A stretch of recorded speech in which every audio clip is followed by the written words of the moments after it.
आज मैं ये मिथ तोड़ देती हूँ कि सिर्फ बेटियां ही इज्जत लेके चलती हैं, बेटों पे भी बहुत बोझ होता है इज्जत लेके चल। I tell you why. आजकल ये हो रहा है ना कि जब बेटी पैदा होती है, माँ बाप तो यही सोचते हैं कि इसकी शादी करनी है, बचत। जब बेटा हम्म। पैदा करता है, बताओ माँ बाप क्या सोचते हैं? ये बड़ा होके गे ना बने, ये बड़ा होके अगर गे बन गया खानदान की इज्जत मिट्टी में मिल जाएगी। तो ये सी बेटों पे भी बोझ होता है, ये मत कहिए कि नहीं।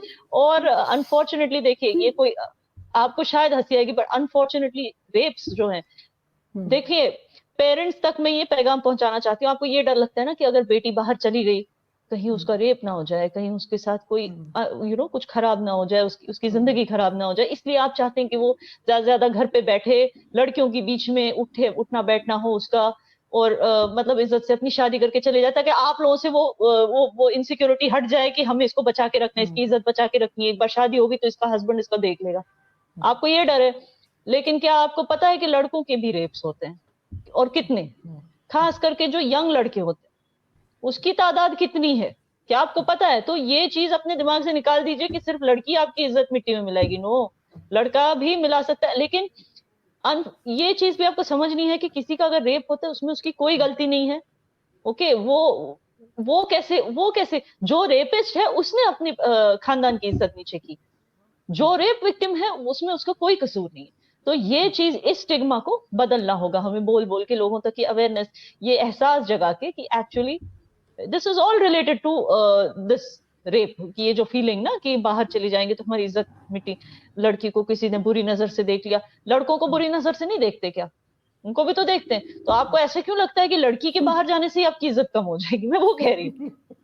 हाँ, नहीं, इट्स अ आपकी बात फैक्ट। बिल्कुल कि ठीक है। और आजकल तो आरजू, लड़कियों से ज्यादा आप, लड़कों को देखा जाता है, लड़कों को मैं वही ज्यादा तो इज्जत आरजू, मिलती है। आप मुझे बताइए आरजू, कितनी ओल्डर मैरिड लेडीज यंग लड़कों को देख के सीटियां हाँ। मारती हैं आजकल। तो उनकी कहाँ इज्जत बची फिर? तो मैं वही कह रही हूँ, आजकल कितने माँ बाप इस चीज से डरते हैं, हमारे बेटे को वो कोई ओल्डर लेडी, कोई खूबसूरत लेडी जिसके पास बहुत पैसा है, वो फंसा ना ले हमारे बेटे को। फिर उनको भी तो डर होता है ना। तो ऐसे ये बेकार के डर लेके आप औरतों का एजुकेशन रोक दे, इसमें कोई सेंस ही नहीं। क्योंकि इट इज इक्वल, डर दोनों तरफ इक्वल है मेरे हिसाब से। लेकिन आपको लगता है याना कि इस चीज के ऊपर खुल के बात होनी चाहिए, जैसे मैं और आप आज कर रहे हैं? ऐसे हमने कभी देखा नहीं कि कहीं मीडिया पे डिस्कस हो रहा हो, कोई वर्कशॉप हो रही हो, किसी को एजुकेट किया जा रहा हो इस चीज में। ये सिर्फ हम लोग जैसे कहते हैं ना, ड्राइंग रूम्स में बात होती है और उसके बाद बाहर नहीं निकलती। तो इसकी वजह से बहुत से लोग ऐसे हैं जिन तक ये बात नहीं जाती, जो जिनके पास ये बात जानी चाहिए। यस, देखो आरजू, I totally agree with you. इस टॉपिक को ज्यादा लोग टच नहीं करते, जिनको करना चाहिए। अब जैसे मलाला है, she could have been a figure, मतलब टॉकिंग अबाउट दिस एवरीवेयर। मगर वो क्या पता क्या होता है, ये जो भी मतलब इन्फ्लुएंसर्स होते हैं, मैंने नोटिस किया है, वो कुछ करके, कुछ अच्छा काम करके फिर इन्फ्लुएंसर्स बन जाते हैं। लेकिन जैसे ही इन्फ्लुएंसर बन जाते हैं, वो गलत चीजों में पड़ जाते हैं। वो चाहे डांसर्स हो, सिंगर्स हो, वो चाहे क्लाइमेट एक्टिविस्ट हो, या मलाला जैसी एजुकेशन आइकॉन हो। ये क्या करते हैं, पहले थोड़ा कुछ काम करके पॉपुलर हो जाते हैं, फिर उसके बाद बस ट्विटर पे जिंदा रहते हैं ये। मतलब कुछ ना कुछ, कोई ना कोई कंट्रोवर्सी जिसके साथ इनका कोई लेना देना नहीं है, ये पोस्ट करते रहते हैं कुछ पैसों के लिए, और उसी में उनका गुजारा होता है। तो दिस इज अनफॉर्चुनेट। अगर मलाला ने ये चीज उठाई है, ये मुद्दा उठाया, she should take it all the way. अब वो बस एक ट्विटर मीडिया एक्टिविस्ट रह के बैठ गई है, वो करती क्या है? She is suppose to be going and spreading the word about Muslim women's education, how it is, how our stigmas are hindering our educational process. वो मतलब वो उसने बंद कर दिया काम, जो जो काम में she was suppose to be, she was looked upon by all Muslim women at one point of time. लेकिन अब वो बस बन के रह गई एक ट्विटर पपेट, और कुछ नहीं।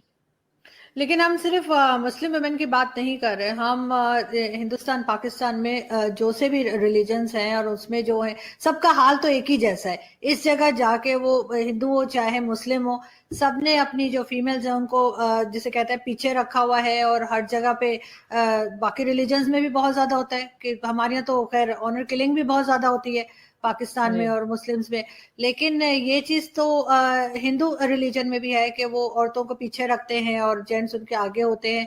तो उसमें आपको लगता है कि कुछ इनको माइंड को चेंज करना पड़ेगा, बात करनी पड़ेगी और इस तरह के टॉपिक्स को उठाना पड़ेगा? और आप जैसे लोग हैं जो इस तरह की वर्कशॉप्स कर सकते हैं, लोगों से बात कर सकते हैं, लेकिन क्या आपको बात करनी दी जाएगी? देखिए, I am from a democratic country जहाँ पे बात करने दी जाती है, मुझे तो कोई रोकता नहीं है बाय ग्रेस ऑफ गॉड। लेकिन जिस तरह की वर्कशॉप्स की आप बात कर रही हैं, yes that has to happen, that you know चल भी रहे हैं मेरे ख्याल से वुमेन्स एम्पावरमेंट के बहुत सारे एनजीओज हैं हमारे देश में, मेरे देश में तो है। I am not sure about your Pakistan, मगर यहाँ पे तो है वुमेन्स एम्पावरमेंट। कश्मीर में I think there are 50 to 60 women's empowerment NGOs that are working. So and definitely, and if you talk about Kashmiri society, यहाँ पे एजुकेशन के मामले में we are quite we are one of the most literate states, erstwhile state I would say, we are one of the most literate places in India.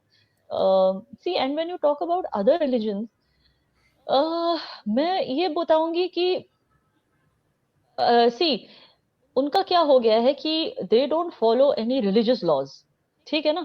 They follow जो बाकी जो religions हैं मेरी कंट्री में, जैसे कि हिंदूज हैं, Jains, Buddhist, they follow only the Indian laws.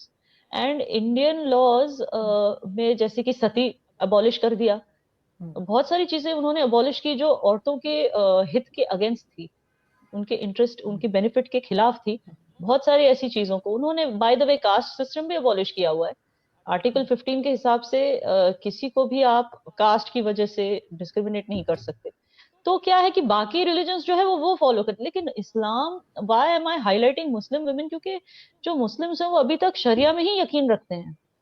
काफी हद तक उनका पहला डिसीजन या उनका पहला कोई भी जो आउटलुक है वो शरिया बेस्ड होता है। तो इसके लिए मैंने हाईलाइट किया कि जिस दिन यूनिफॉर्म सिविल कोड की बात हो रही है हमारी कंट्री में, जैसे धीरे धीरे जो चीजें मुस्लिम औरतों के खिलाफ थी, वो जैसे ट्रिपल तलाक, ये सारी चीजें उन्होंने अबॉलिश की है। लेकिन जिस दिन यूनिफॉर्म सिविल कोड आ जाएगा तो तब ये होगा कि everybody including Muslims will have to follow only the national laws.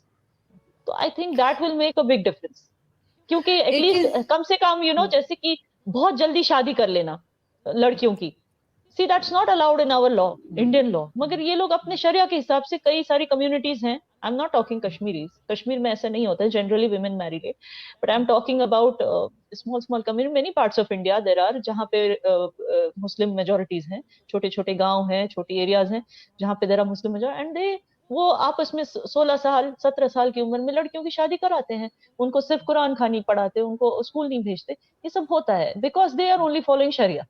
they when they start following the national laws like all other religions in our country, फिर उनके साथ ये, इसके लिए मुझे लगता है कि हिंदूज का ये मसला था, लेकिन वो आगे बढ़े हैं, क्योंकि जब से हमारे लॉज बने हैं, कॉन्स्टिट्यूशन बना है, तब से ये they are on the forefront as compare to Muslim girls. आप या ना, जैसे इंडिया में आप ट्रैवल करती रहती